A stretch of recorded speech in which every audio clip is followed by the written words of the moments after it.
All set to broadcast President Biden's speech. He's just stepped up to the mic here. Let me get the actual feed that we want to watch, and we will get going. Let's go live here, and it should be President The Trump at the developments that have microphone taken along with place the in the last interpreter. Let's jump ahead here. I am Kevin Williams. This is President good Trump afternoon. addressing the nation on Afghanistan. Good afternoon. I want to speak today to the unfolding situation in Afghanistan, the developments that have taken place in the last week, and the steps we're taking to address the rapidly evolving events. My national security team and I had put in place to respond to every constituency, including and contingency, including the rapid collapse we're seeing now. I'll speak more in a moment about the specific steps we're taking, but I want to remind everyone how we got here and what America's interests are in Afghanistan. We went to Afghanistan almost 20 years ago with clear goals. Get those who attacked us on September 11, 2001, and make sure al-Qaeda could not use Afghanistan as a base from which to attack us again. We did that. We severely degraded al-Qaeda in Afghanistan. We never gave up the hunt for Osama bin Laden, and we got him. That was a decade ago. Our mission in Afghanistan was... Hey, internet connection problems here, folks. Sorry, I'm directly connected to the internet. This should be not doing this, but here we are. And we was never supposed to have been nation building. It was never supposed to be creating a unified, centralized democracy. Our only vital national interest in Afghanistan remains today what it has always been: preventing a terrorist attack on America's homeland. I've argued for many years that our mission should be narrowly focused on counterterrorism, not counterinsurgency. Come on, nation YouTube. Building. There we go. That's why I opposed the surge when it was proposed in 2009 when I was vice president. And that's why, as president, I'm adamant that we focus on the threats we face today in 2021, not yesterday's threats. Today, the terrorist threat has metastasized well beyond Afghanistan. Al-Shabaab in Somalia, Al-Qaeda in the Arabian Peninsula, al-Nusra in Syria, ISIS attempting to create a caliphate in Syria and Iraq, and establishing affiliates in multiple countries in Africa and Asia.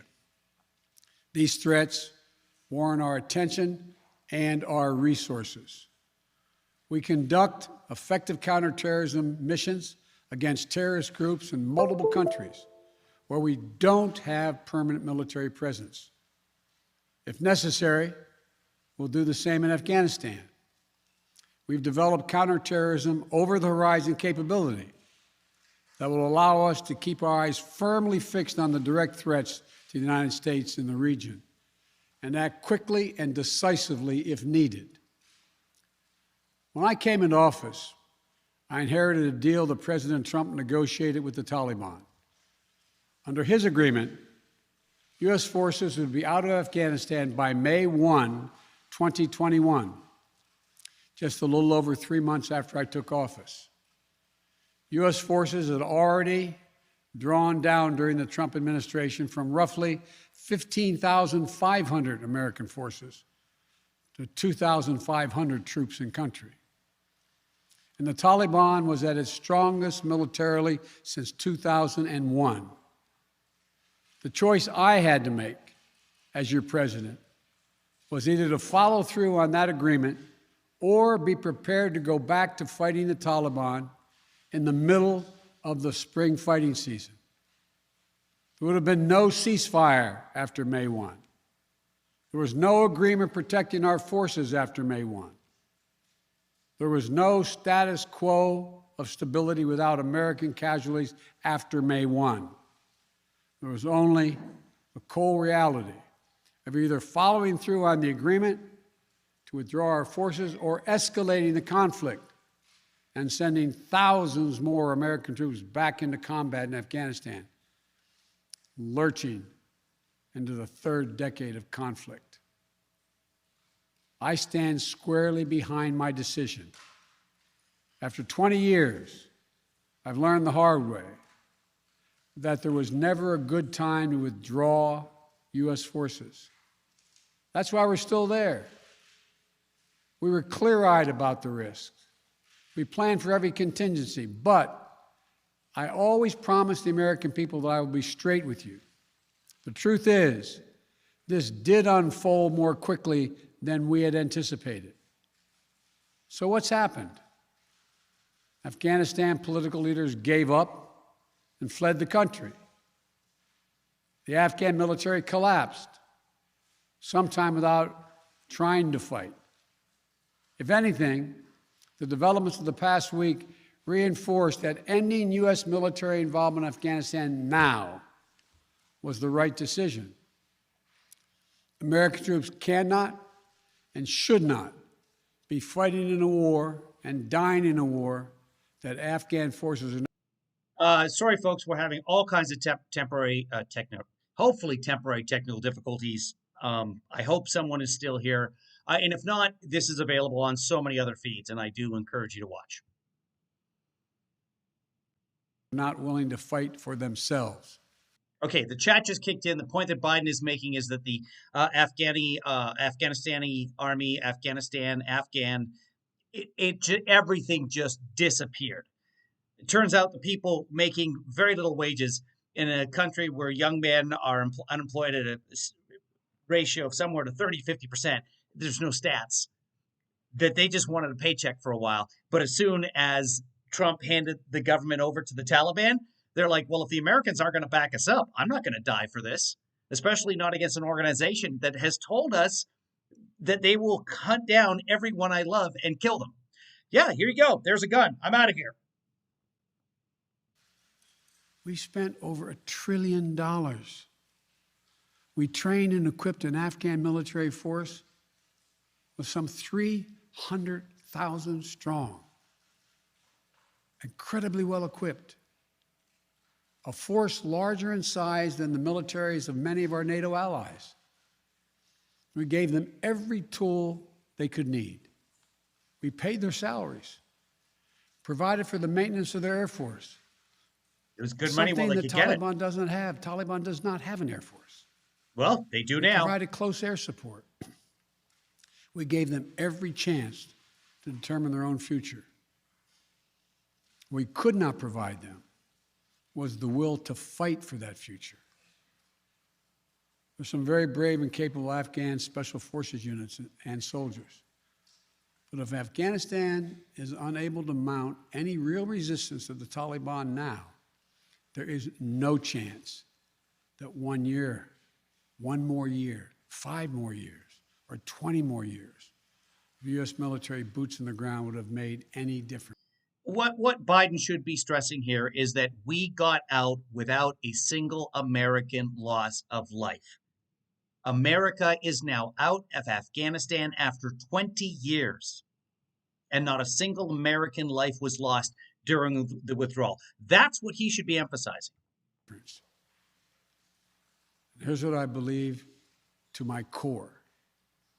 It is wrong to order American troops to step up when Afghanistan's own armed forces would not. The political leaders of Afghanistan were unable to come together for the good of their people, unable to negotiate for the future of their country when the chips were down.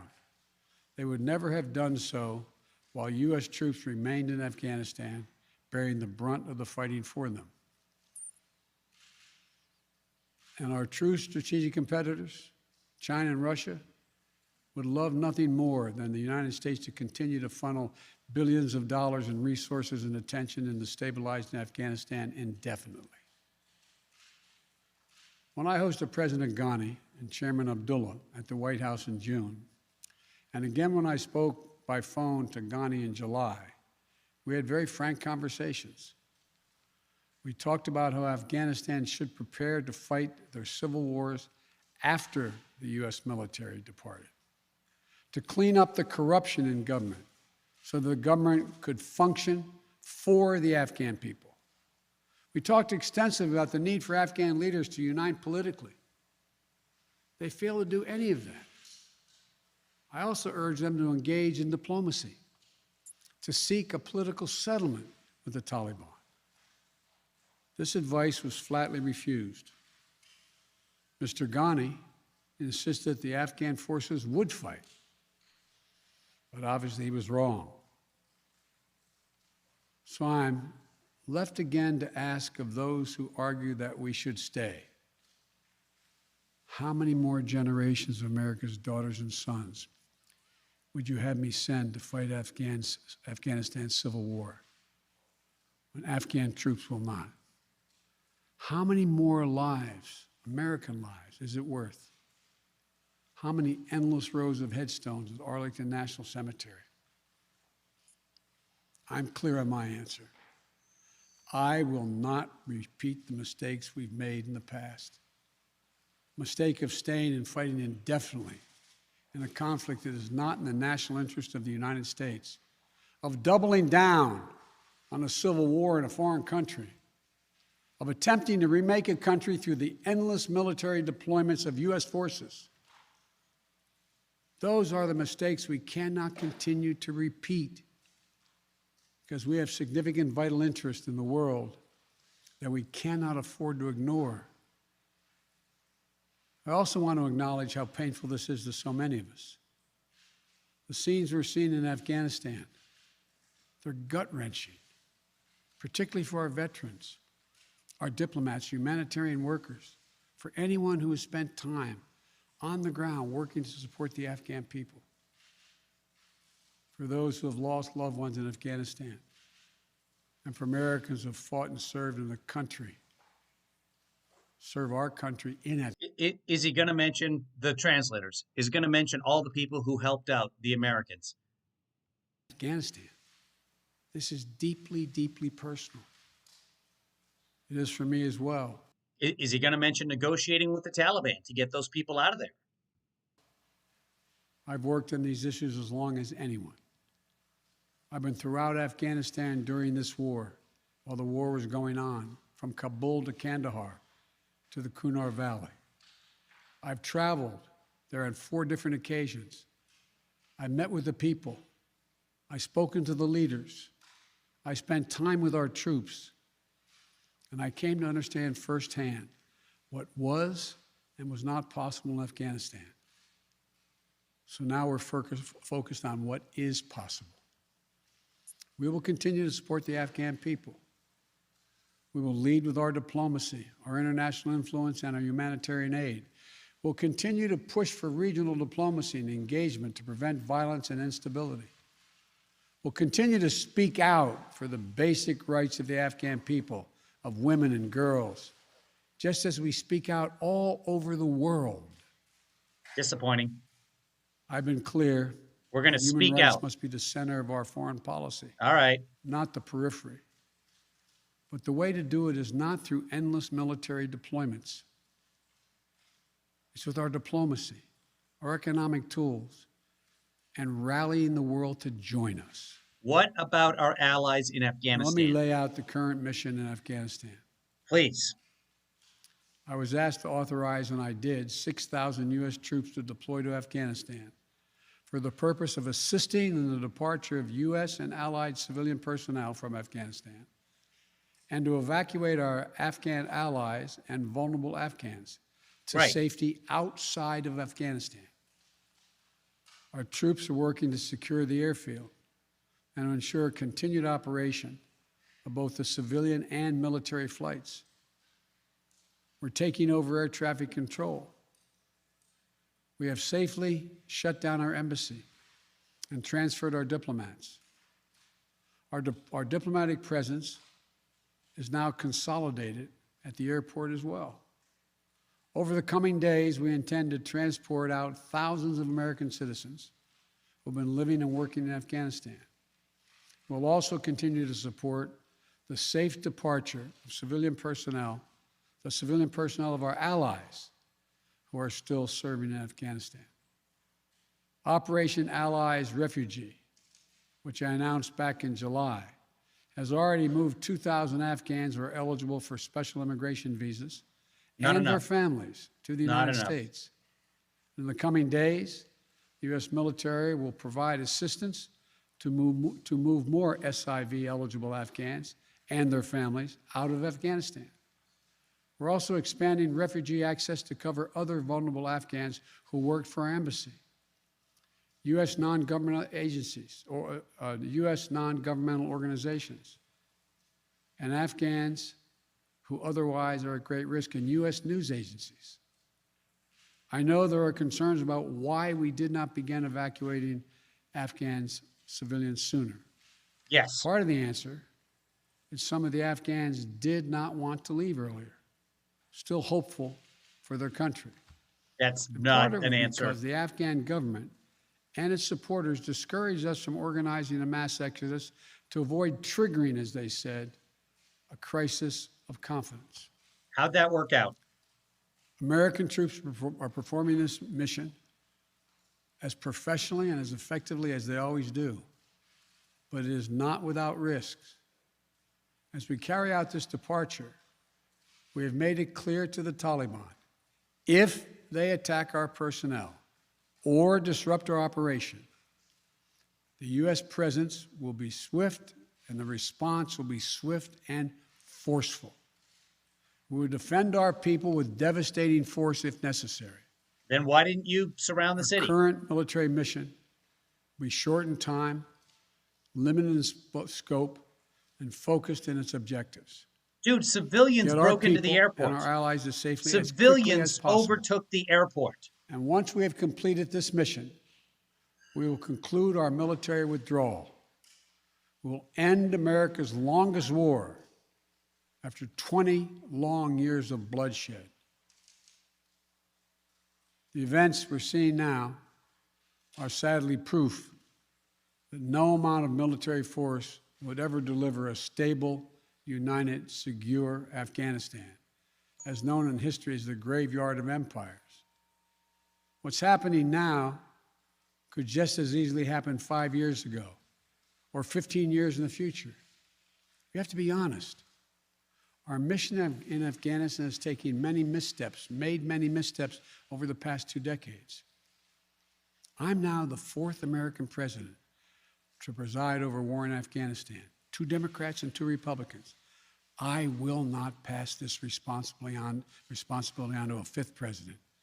I will not mislead the American people by claiming that just a little more time in Afghanistan will make all the difference. Nor will I shrink from my share of responsibility for where we are today and how we must move forward from here. I am President of the United States of America, and the buck stops with me. The buck stops with you. No Americans died. America first, remember? No Americans died. Me. I'm deeply saddened by the facts we now face. But I do not regret my decision to end America's warfighting in Afghanistan and maintain a laser focus on our counterterrorism missions there and other parts of the world. Our mission to degrade the terrorist threat of al-Qaeda in Afghanistan and kill Osama bin Laden was a success. Our decades-long effort to overcome centuries of history and permanently change and remake Afghanistan was not, and I wrote and believed it never could be.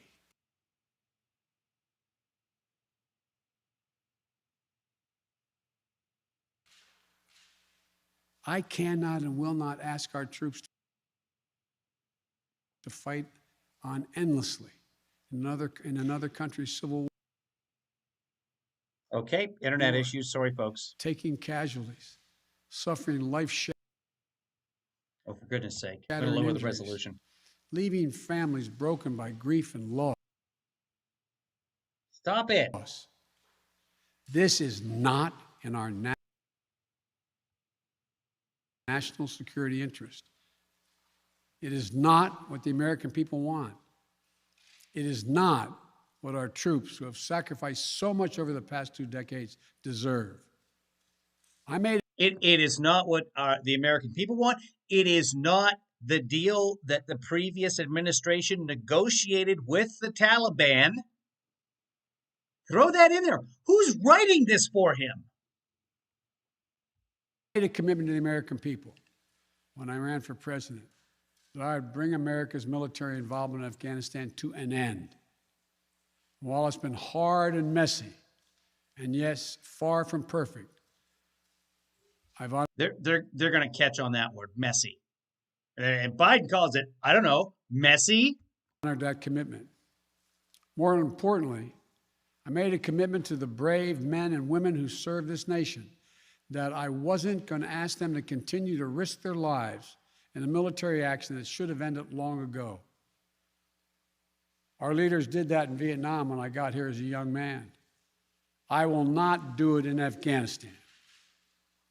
I know my decision will be criticized, but I would rather take all that criticism than pass this decision on to another president of the United States, yet another one, a fifth one. Then send another American to their death. Because it's the right one. No American mother, no American father, no American sister or brother should ever have to say goodbye to another loved one trying to keep a country that cannot keep itself. The right decision for our people. The right one for our... This is not hard. That's off the cuff. Yeah, even Pembroke is upset. Brave service members who risk their lives serving our nation. And it's the right one for America. Thank you. May God protect our troops, our diplomats, and all brave Americans serving in harm's way. And our allies in Afghanistan. No questions.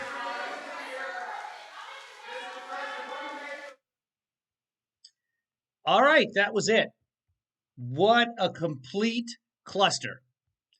Let's just jump over to the news networks and see how they're responding to this. I don't have a lot of time for broadcasting today. I don't have the bandwidth for it.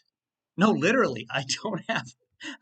The internet is crapping out on me here, guys, and I apologize. The good news is, I don't know if it's good news, but yeah, I'll be back in the TBD studios on Thursday, so we'll be broadcasting from there. Let's check in and see how Fox is reacting to this. Your guys' reactions, put them in the chat room. Chris Wilson has something to say about this, and it goes like this. Don't settle for second best, baby. Put your love to the test. You've got to make him express how he feels. Then you'll know his love's for... Sorry, I was reading the lyrics. Chris Wilson says, I'm thrilled that we are out, but man, I wish we'd organized and prepared better. We just made too many lofty assumptions and spent the last 2 decades lying to ourselves. Yes, in fact, the last 4 administrations have been lying to us. The Afghanistan papers were published last year to no fanfare whatsoever. And because we're all involved with the coronavirus. Oh no, something's going on with us. We can't pay any attention to what we're doing anywhere else. Go back to the Washington Post, look at the Afghanistan papers. Nothing but rosy pictures since Bush took office and invaded Afghanistan. Obama did it. Trump did it over and over again. It was all roses. Everything's coming up. Opium in Afghanistan. Sorry, I had to check out what Pembroke's doing over there. Nothing but bad. Any other reactions here? Let me go to the chat so I can see what you guys are actually saying. It's going too quickly. At Random says, yeah, what could have been done differently? I don't know. I mean, anything. That's the thing. Is everyone who's criticizing these happenings, the decision making, doesn't have a solution for it. I do, but it would cost American lives. And this way you're getting out of there, hopefully. Oh, what did I just do? Holy smokes. Ha! I can move my screen with my fingers. I can write a song with my grand piano. Let me go back to the chat window here. Chris Wilson says, but Kevin, we do have forces still over there, so he has to be cautious, bragging that no Americans have died. So you say to date. I know we have forces over there. You say to date, as of this moment, no American casualties. Max Max, Afghans have just left it up to Americans to deal with their issues and abdicate from their own responsibilities. To be fair, they have been enabled for 20 years. Right, but many of the Afghan people have no interest in an occupying force. They don't want the Americans there.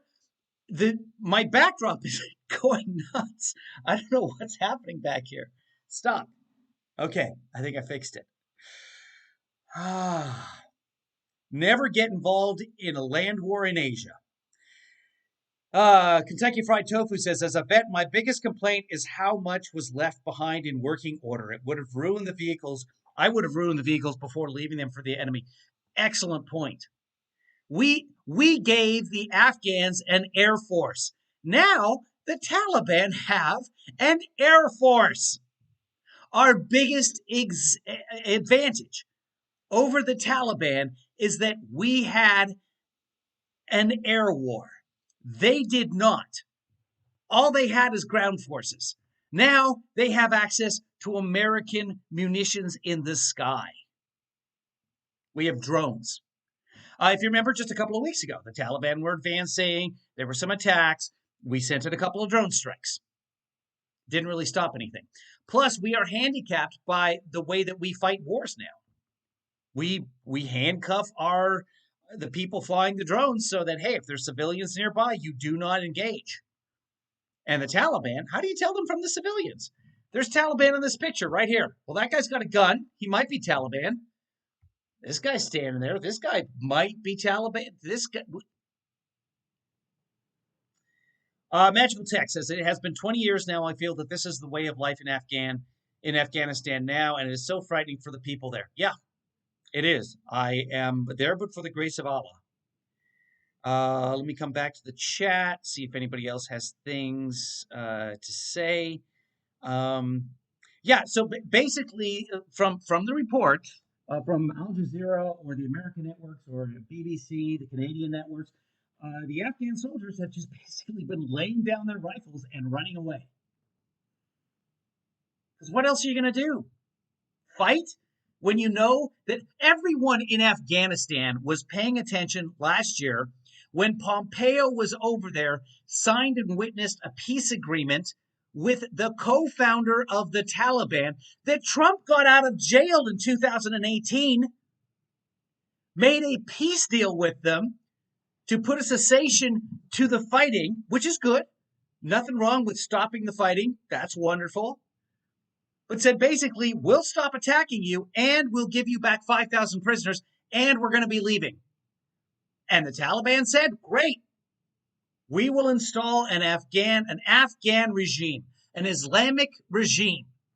That's what the Taliban said with Mike Pompeo standing right there, and no one bothered to correct anybody. That was February 28th of last year.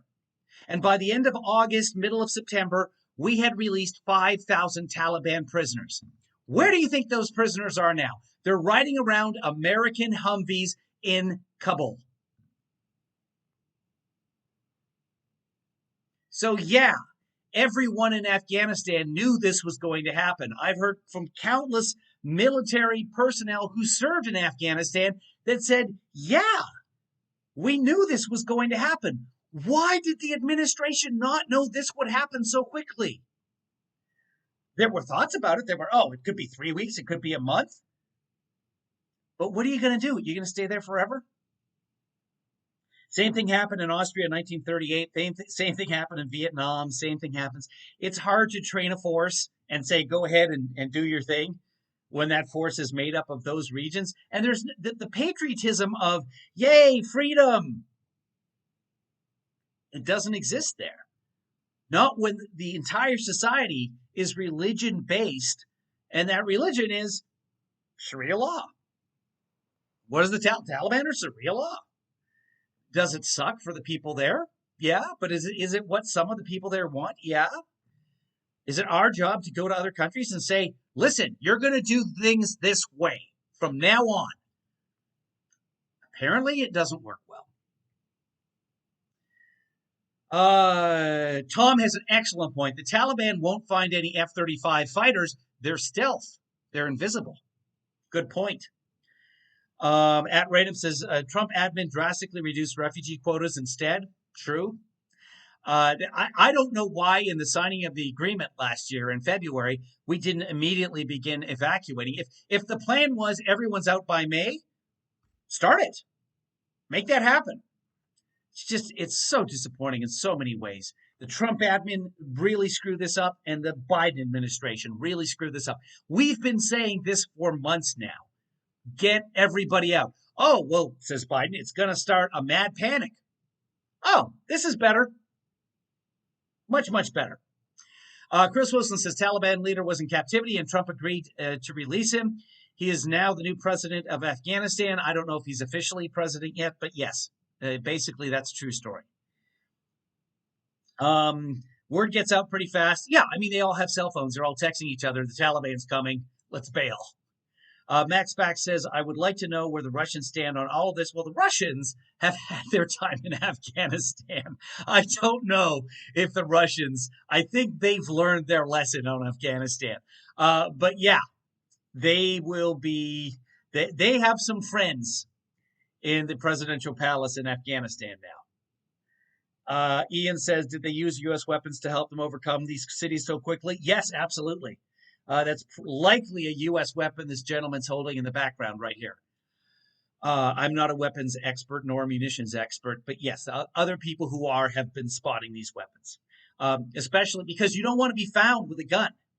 If you're an Afghani soldier, you want to burn your clothes, you want to run, and you want to hide. Because what the Taliban have been doing reportedly in the other cities is seeking out not just people who help the Americans, but anybody who worked for the Afghan government and slaughtering them.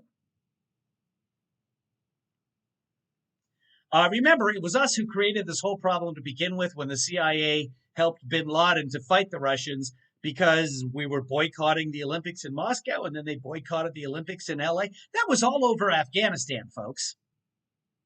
That's why we didn't have real Olympics in 1984 and in 1980. And now everybody has suddenly discovered Afghanistan. And oh, and I'm so outraged, but wasn't it great in 84 when we won all the medals? It's like a Simpsons episode. All the way back to Alexander the Great, nobody has held that area for long. That is correct. Where does the UN stand on all of this? The UN's all about the refugees. Islamic Emirate of Afghanistan has updated their wiki page, says Marcy. But okay, again, what could Biden have done differently aside from the visas? Well, you want to get people out of there more quickly. You could have established a perimeter around Kabul. You could have said, Taliban, for now, you are not coming within 50 kilometers of the capital city. There will be an orderly evacuation of the people we want to evacuate, and then you will negotiate with the government for a peaceful transfer of power. But if you advance beyond these lines, we will decimate you. That was not done. KFC says the easiest way to identify weapons is the magazines and stocks. AKs are curved mags and often wood. The AR is black synthetic stock and straight mags. Thank you, KFT. Now it's China's turn.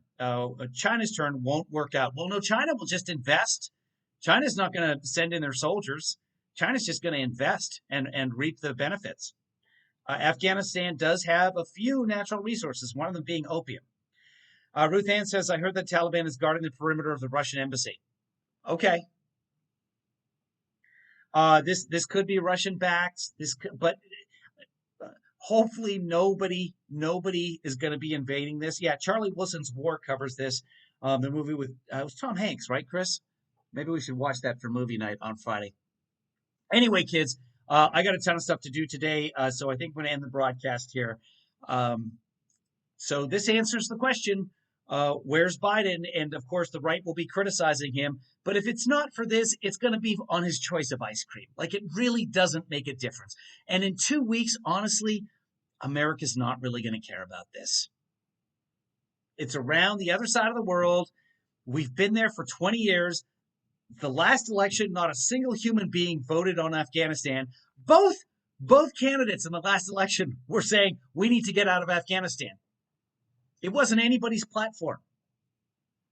There were no commercials on Joe Biden refuses to get out of Afghanistan.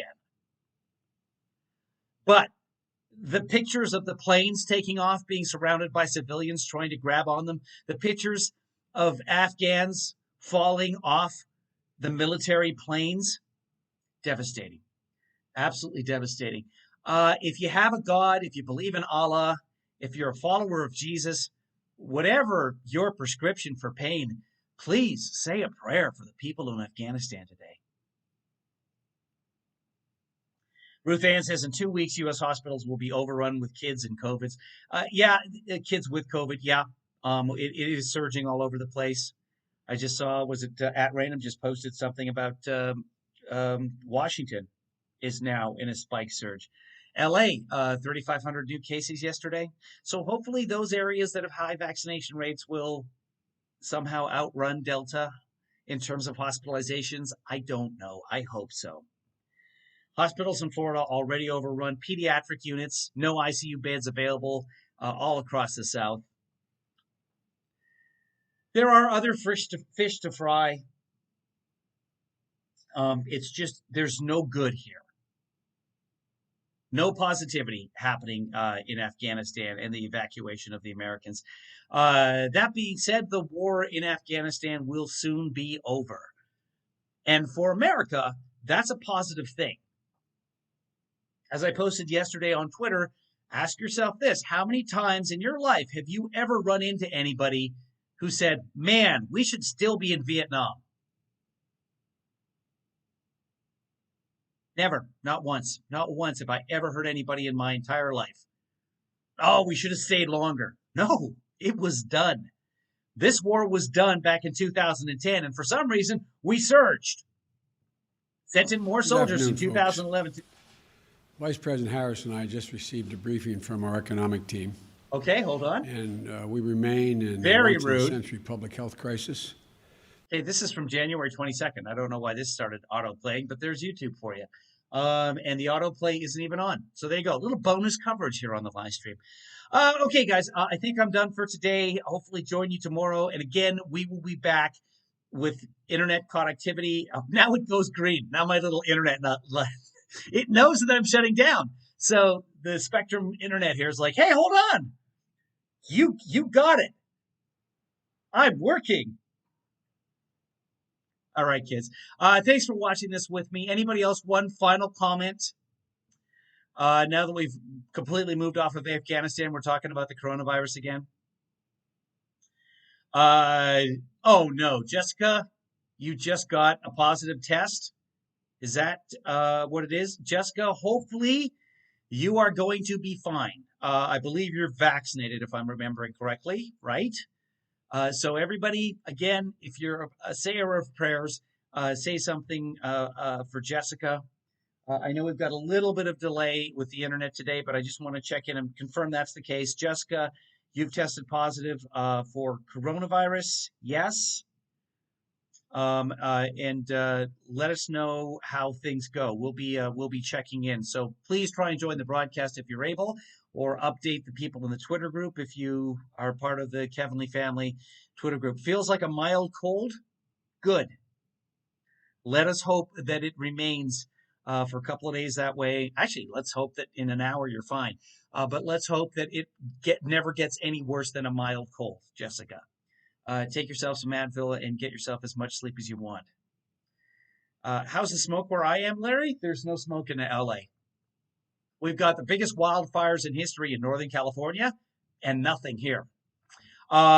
Towards, when you head to the interior, about a half an hour, I smelled smoke yesterday. So I may smell smoke tonight. I don't know.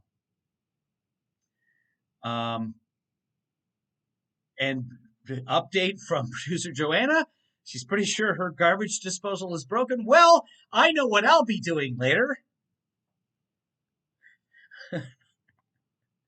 But on a serious note, guys, Jessica, feel better. Jojo, your garbage disposal is probably not broken. There's a reset button on the bottom. I learned that the hard way. Trust me, but I know how to fix garbage disposal. So I will take a look at that later. Oh man, the camera angle was off. Let me try that again. I will. I'll take a look at your garbage disposal later. I'll be there in 3 hours.